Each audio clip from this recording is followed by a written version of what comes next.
But we all have fond memories of Nay Lolit, and we thank the Lord for, sharing her with us, her life with us, her laughter, her maingay na boses, di ba ganun siya?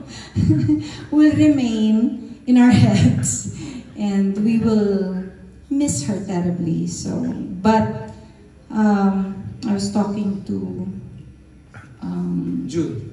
No.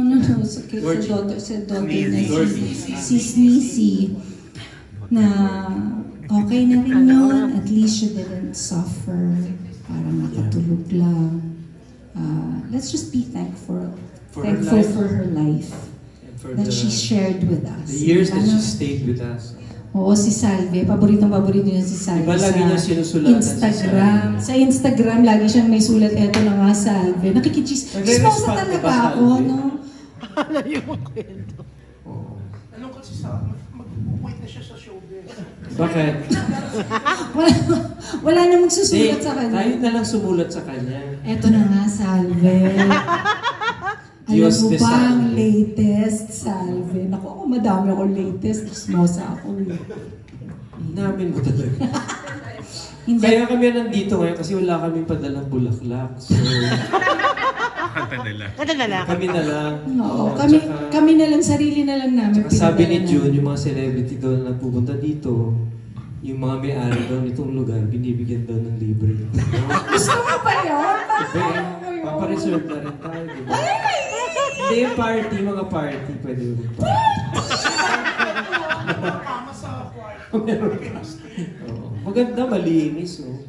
Ah, maganda Si siya. Kuya Kim pa pala yung nag-endorse. Anyway, ang nais naming awitin ngayon ay isang kantang hindi nyo kilala. Kasi hindi siya nag-hit. Hindi nga. Sinulat ko to nung yung papa ni Regine may sakit. Yes. Parang lagi siyang No, because at that time, I didn't know if he was going to get well, or ano ba, kukunin na ba, yung mga ganun. And this song has become my companion.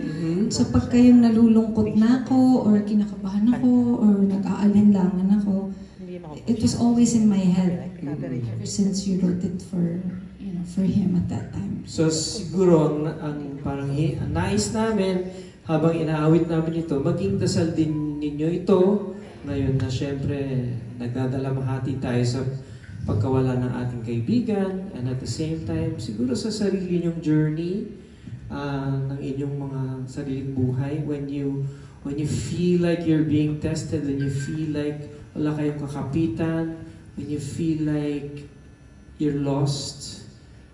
We hope that this could be your prayer. This is called The Lord is My Savior. And Nanay Lolit, para sa inyo rin po ito.